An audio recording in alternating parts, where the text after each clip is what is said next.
Rabindranath Tagore's The Editor. As long as my wife was alive, I did not pay much attention to Prabha. As a matter of fact, I thought a great deal more about Prabha's mother than I did of the child herself.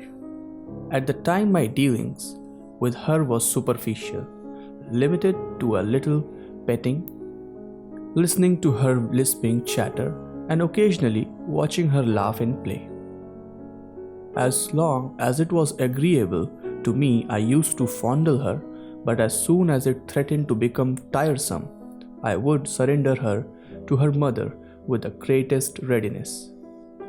At last, on the untimely death of my wife, the child dropped from her mother's arms into mine, and I took her to my heart.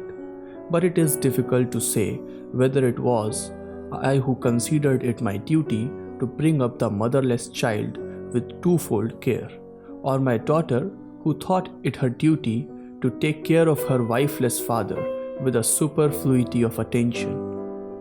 At any rate, it is a fact that from the age of 6 she began to assume the role of housekeeper. It was quite clear that this little girl constituted herself the sole guardian of her father. I smiled inwardly, but surrendered myself completely to her hands. I soon saw the more inefficient and helpless I was, the better pleased and she became. I found that even if I took down my own clothes from the peg or went to get my own umbrella, she put on such an air of offended dignity that it was clear that she thought I had usurped her right. Never before had she possessed such a perfect doll as she now had in her father, and so she took the keenest pleasure in feeding him, dressing him, and even putting him to bed. Only when I was teaching her the elements of arithmetic or the first reader had I the opportunity of summoning up my parental authority. Every now and then the thought troubled me as to where I should be able to get enough money to provide her with a dowry for a suitable bridegroom. I was giving her a good education, but what would happen if she fell into the hands of an ignorant fool? I made up my mind to earn money. I was too old to get employment in a government office, and I had not the influence to get work in a private one. After a good deal of thought, I decided that I would write books. If you make holes in a bamboo tube, it would no longer hold either oil or water. In fact, its power of receptivity is lost. But if you blow through it, then without any expenditure, it may produce music. I felt quite sure that the man who is not useful can be ornamental, and he who is not productive in other fields can at least produce literature. Encouraged by this thought, I wrote a farce. People said it was good, and it was even acted on the stage. Once having tasted of fame, I found myself unable to stop pursuing it further. Days and days together, I went on writing farces with an agony of determination. Prabha would come with her smile and remind me gently, "Father, it is time for you to take your bath." And I would growl out at her, go away, can't you see that I'm busy now? Don't vex me." The poor child would have me unnoticed, with a face dark like a lamp whose light has been suddenly blown out. I drove the maid servants away and beat the men servants, and when beggars came and sang at my door, I would get up and run after them with a stick. My room being by the side of the street, passers-by would stop and ask me to tell them the way. But I would request them to go to Jericho. Alas, no one took into serious consideration that I was engaged in writing a screaming farce. Yet I never got money in that measure that I got fun and fame. But that did not trouble me, although in the meantime all the potential bridegrooms were growing up for other brides, whose parents did not write farces. But just then an excellent opportunity came my way. The landlord of a certain village, Jahigram, started a newspaper, and sent a request that I would become its editor. I agreed to take the post. For the first few days, I wrote with such fire and zest that people used to point at me when I went out into the street, and I began to feel a brilliant halo about my forehead. Next to the Jahirgram was the village of Ahirgram. Between the landlords of these two villages, there was a constant rivalry and feud. There had been a time when they came to blows not infrequently, but now, since the magistrate had bound them both over to keep the peace, I took the place of the third ruffians, who used to act for one of the rivals. Everyone said that I lived up to the dignity of my position. My writings were so strong and fiery that Ahirgram could no longer hold up its head. I blackened with my ink the whole of their ancient clan and family. All this time I had the comfortable feeling of being pleased with myself. I even became fat. My face beamed with the exhilaration of a successful man of genius. I admired my own delightful ingenuity of insinuation when at some excruciating satire of mine, directed against the ancestry of Ahirgram, the whole of Jahirgram would burst its side with laughter like an overripe melon. I enjoyed myself thoroughly. But at last, Ahirgram started a newspaper. What is published was starkly naked. Without a shred of literary urbanity, the language it used was of such undiluted colloquialism that every letter seemed to scream in one's face.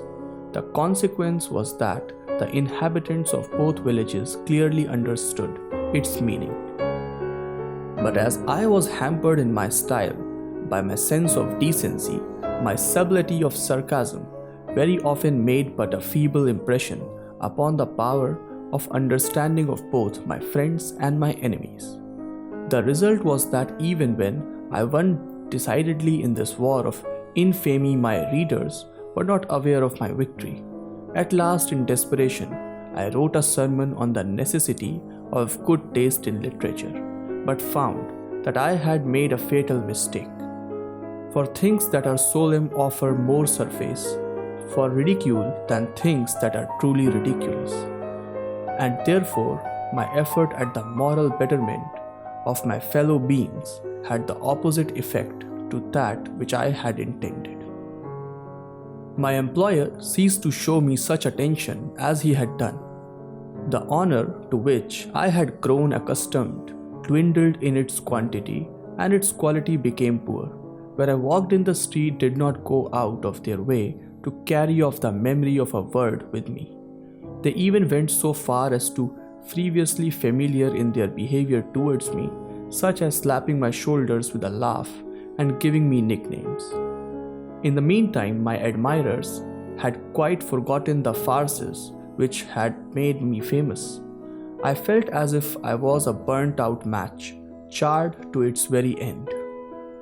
My mind became so depressed that no matter how I racked my brains, I was unable to write one line. I seemed to have lost all zest for life.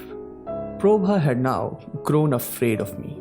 She would not venture to approach me unless summoned. She had come to understand that a commonplace doll is a far better companion than a genius of a father who writes comic pieces. One day I saw that the Ahirgram newspaper, leaving my employer alone for once, had directed its attack on me. Some very ugly imputations had been made against myself. One by one, all my friends and acquaintances came and read to me the spiciest bits, laughing heartily. Some of them said that however one might disagree with the subject matter, it could not be denied that it was cleverly written. In the course of the day, at least 20 people came and said the same thing, with slight variations to bring its monotony. In front of my house, there is a small garden. I was walking there in the evening with a mind distracted with pain. When the birds had returned to their nests and surrendered themselves to the peace of the evening, I understood quite clearly that amongst the birds at any rate, there were no writers of journalism, nor did they hold discussions on good taste. I was thinking only of one thing, namely, what answer I could make.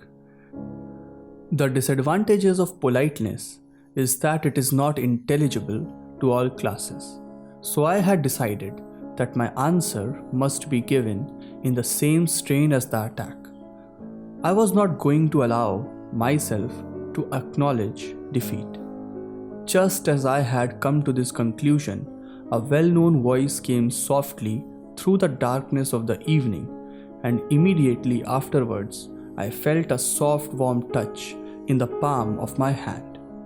I was so distracted and absent-minded that even though that voice and touch were familiar to me, I did not realize that I knew them. But the next moment, when they had left me, the voice sounded in my ear and the memory of the touch became living. My child had slowly come near to me once more and had whispered in my ear, "Father," but not getting any answer, she had lifted my right hand and with it had gently stroked her forehead and then silently gone back into the house. For a long time, Prabha had not called me like that, nor caressed me with such freedom. Therefore it was that today at the touch of her love, my heart suddenly became to yearn for her. Going back to the house a little later, I saw that Prabha was lying on her bed. Her eyes were half closed and she seemed to be in pain. She lay like a flower which has dropped on the dust at the end of the day. Putting my hand on her forehead, I found that she was feverish, her breath was hot, and her pulse was throbbing. I realized that the poor child, feeling the first symptoms of fever, had come with her thirsty heart to get her father's love and caresses, while he was trying to think of something stinging reply to send to the newspaper.